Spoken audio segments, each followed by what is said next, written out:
All right, Rancid Dragon Productions again.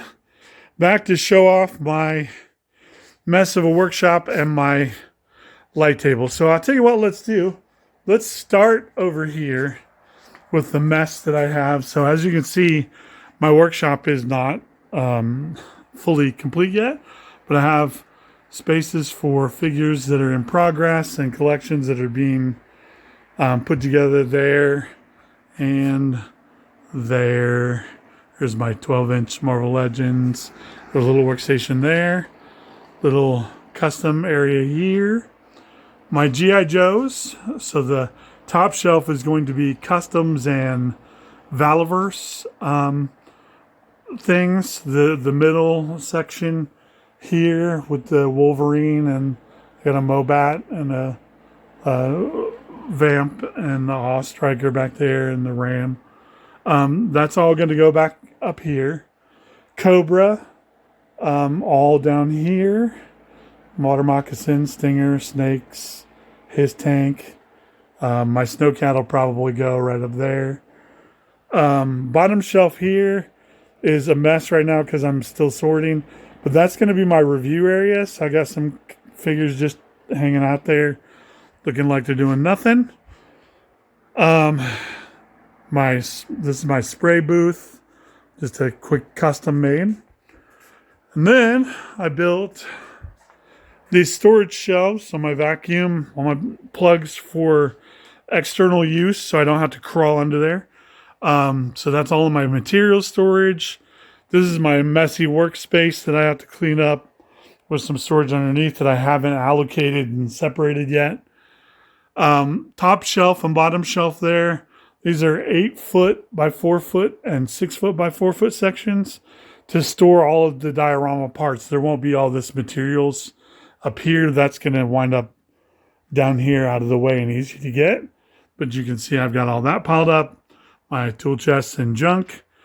And then we come over here to my other display. This is for Aerial Cobra and things that I'm haven't figured out yet, but eventually I'm going to resort all of the Joes and put them into teams and do that. And there's an underneath section there as well that's going to be for materials, and there's a Xandar on the floor. I don't know why he's on the floor. Then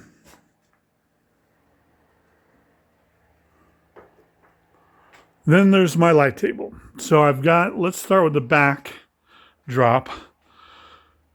The backdrop is pretty easy. It's just a white sheet on a 4x8 plywood platform. Obviously, I need to iron it. It's just clamped on there so I can put other things over it if I want. And it's on these truss rods that I used during my music career for lights. You can find anything you need to stand it up, probably some 2x4s and build one. But I just have 2 of those on there, and it is bolted through those so it will not move. I can move it around the shop if I want. It just takes a little planning, but I can do it. So, and since I have concrete floors out here, it's not too bad. So once I get everything finished, it's probably going to move over in my junk corner where all my music gear is now, and cover that up. So I've got more room over here. The work table is a 4-foot by 4-foot total section. It's 2 2-foot by 4-foot tables, obviously built up on 2x4s and on 1.5-inch casters so it can roll. And then it's C-clamped underneath together.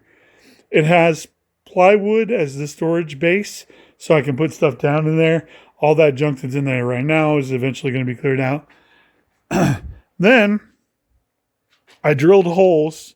These are I think they're 1/2-inch holes, but they're 6 inches from the end and 12 inches center to center, which puts them almost in the middle of that. So it makes them, when you join the 2 tables together, these 2 are 12 inches center to center as well. Same thing, there's one underneath that. So that you can put lights like these ring lights through there. I'll show you that in a minute. But then you've also got room to put light stands next to them. So what I did to make the lighting easier on this is, first of all, I've got just these regular LED pull string garage ceiling lights. They were like $4 at Walmart, right? I think they're just under 4 feet long, judging by what I'm looking at. They're like 40 inches or some 42 inches, 46 inches. So I took one of those that I had extra, and I took tie wraps and I drilled a hole in a half-inch piece of PVC pipe. This is not plumbing PVC. This is air PVC, which is smaller. You can tell because it's the tan kind, not the white. Don't be confused with the white. It has to be the tan half-inch. Put an elbow on there. I made this permanent, and then I left this unglued. And underneath here is another piece that goes to a flat back, like a top, that just keeps it from pulling out, that is permanent. So it comes apart right there, so that if I need to, I can move it to any of these holes. Okay? So then I just drilled a hole, put the tie wrap through there, and wrapped it on itself. So now I've got a permanent light fixture that I can move around the table anywhere I want. The other thing I did, you'll notice, is that you can take these ring lights and the legs slide in, and these other legs will keep it from falling. And then you can adjust it so you can use those ring lights or any other kind of light you can put on this stand to light up an area using these holes. So you've got options. You can put tool hangers on there. You can hang things. You can stand things. I even made another light. This is a backdrop light. So you can see it's got 45-degree angles, and it comes apart here instead of anywhere else. So it's all glued together except for those two parts, so I can take it out. It has a U and a thing, two T's in the middle, so it has structure. And then I just tie wrap these cheap LED lights that I got for that, and they point up at 45 degrees, so they light up that backdrop for you, and they're always the right distance away because they're attached to the table. So when you turn the table on, you've got a backdrop light and a front light if you want it, but you can also turn those off separately. You can see what a difference that made. Same here. So if I shut that off, you can see what a huge difference that made. Then if I want to light the table back up, see that? So what it prevents is that shadow right there from happening, because you want your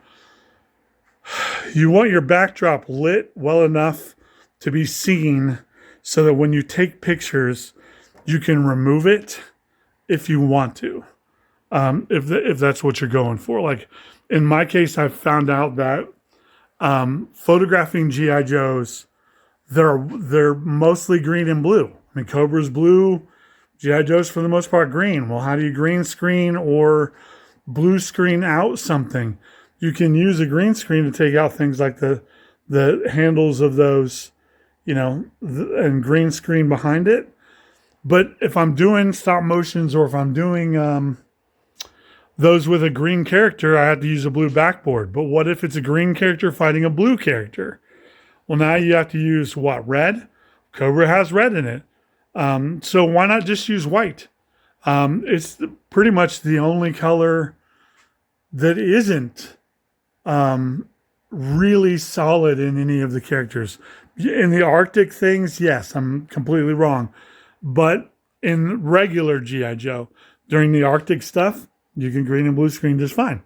In which case, I would hang up a blue or green cloth and do those just like normal. So I'm kind of trying to save myself some effort. And you usually cover this up with landscaping, terrain, vehicles, whatever else you're going to put in the thing. So just some quick ideas. I wanted to kind of show you what I'm working with, so you could maybe think of some things you're working with. I have some more room that I'm going to reclaim in here as I go and build up this workshop to be able to do more. Like I would love to have 2 more of these tables eventually I have the room for them, and so I could attach them all together, or use them separately. Put a runway off the end of this one, or whatever, and still have room. Um, Constantly thinking. I'm also planning to get rid of all of that music stuff because I'm done with music now. Um, which unfortunately, you know, leaves those kind of hanging there. But oh well, they're mine. What can you do? Um, just that was the past, and this is today, man. Uh, so yeah, something to help you think about your area. Try to plan out. Um, what you're going to need. Like, there are some things that if I were going to do it again, I would do a little differently. Some other things that I'm planning to add as I go. A workshop seems to be an ever changing and growing thing. So, like this, eventually, I'd like to cover up all the walls and get everything in order, so that it is warm in here and I can work all the time. Which I've kind of started to do in this corner, and that will eventually work its way all the way around and seal itself up. So, it's home away from home. It's where I spend a lot of my time, and it's where hopefully I'm making videos that you guys enjoy. Hopefully you guys like this one, and it gave you a little bit of ideas about what to do with your palace, your castle, your kingdom. So there you go. But that's the light table in whole. Power runs over to that, so I don't have to crawl under. Simple thing, rolls around. There you go.